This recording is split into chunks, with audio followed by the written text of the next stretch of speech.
Hello ladies and gentlemen, my name is Brandon Wynn and this is Critical Failure. So, continuing with the ClockWorks of Mornicane and Stoma Foes, we're currently on the Oaken Bolter. Oaken Bolter. This is another medium-sized ClockWork device. This thing seems to be something that I actually agree with, being its size. You could manipulate it to where it has a smaller size and stuff like that. Of course, scaling down the damage it deals. The little blurb that it has, it says that it can strike at long distances, tearing through flesh and stuff like that, destroying armor, or dragging people into different types of traps or other people to attack them via their weapons. Or in close range, it has a explosive force that it can damage with of some sort. I haven't read through the stats, so I guess we're going to go through that together. Now, it is a medium construct and unaligned.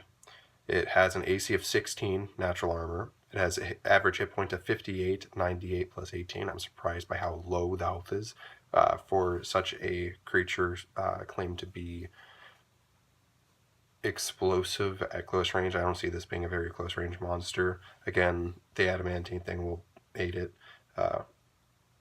It has an average speed of 30, has a strength of 12 plus 1, dexterity of 18 plus 4, constitution of 15 plus 2, intelligence of 3 minus 4, a wisdom of 10, which is a 0, and a charisma of 1, which is a -5. I can see the intelligence and charisma being like this. I see them being shoved into a place and then firing, and the only thing that they can realize is that they're getting attacked from via sensors or something, so they just use some sort of concussive blast to blow people away or something similar. That's what I think. I haven't read the attacks. Damage immunities are poison, piercing, bludgeoning, and slashing from non-magical weapons that are adamantine. Something very, very droned on about in my past videos. I would again say smaller versions of it just have non-magical weapons can't hurt it, so the adamantine thing doesn't have to be bothered with.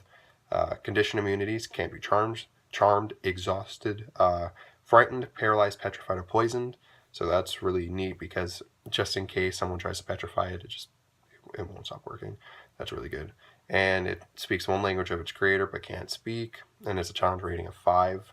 1800 XP, has magic resistance, which magic resistance is a ability to where it has advantage on all saving throws of magical effects or other spells. It has multi-attack, which is something that the other ones didn't have, that I believe. Let me check, actually. Did these have... No, they didn't. This one actually has multi-attack, which is a big plus for it. It can make 2 Lancing Bolt attacks or 1 Lancing Bolt attack and 1 Harpoon attack. Okay, so Lancing Bolt, melee or ranged weapon. It's a +7 to hit, reach of 5 feet or at range 100 to 400 feet. 1 target only. Hit is a 15 average, 2d10 plus 4 piercing damage. And the Harpoon is a ranged weapon only, +7 to hit, range 50 to 200 feet. 1 target, average of 9, but it's 1d10 plus 4 piercing damage. The target is considered grappled. It must have a DC of 12 to escape. While grappled in this way, a creature speed isn't reduced, but it can only move in directions that brings it closer to the Oaken Bolter. A creature takes 5 1d10 slashing damage if it escapes from the grapple, or if it tries and fails. I would say if it fails, it would actually probably deal more damage to itself, so I would say 2d10 because he ends up rending it the wrong way or twisting the wrong way, and he just serves himself. I think that's what I would do. As a bonus action, the Oaken Bolter can pull a creature grappled by the Harpoon 20 feet closer. The Oaken Bolter can grapple only 1 creature at a time. I'm assuming there's some sort of chain that it loads in and it feeds. I think that's really cool. An explosive bolt. It recharges on a D6 of 5 or 6.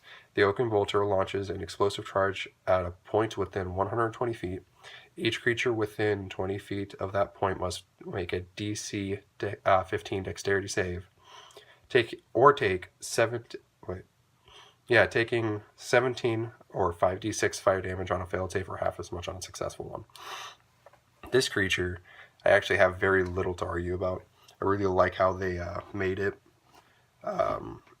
If you want to make it smaller, just kind of scale it down. I don't see these things being much smaller, like maybe a small. I don't see a tiny one going around, unless you just want to basically have a d4 of damage for no reason. I totally see these things being like small, medium, large type of deal. Scale it up, scale it down.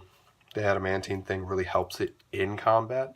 So if you leave it at small, medium, large, it really does help it. Beef it up as much as you want to. Give it a higher AC. I like the fact that this isn't immune to fire. That is really good, because if you want to burn the hell out of this thing, wood's going to catch up on fire, in flames, and that's really cool. But yeah, that's the Oaken Bolter. It has, as you could see, a dragon head at the top. Of course, you can design it however you want, but I really like how the Morningcane Sum of Foes description is. So seeing that would be a little bit terrifying. But yeah, I'm Brandon Wynn again. This is Critical Failure. Please like and subscribe. Please comment down below what you'd like to see me do. I'm currently working on some other things. So hopefully I can bring something other than just my weird videos to YouTube here. But thank you guys.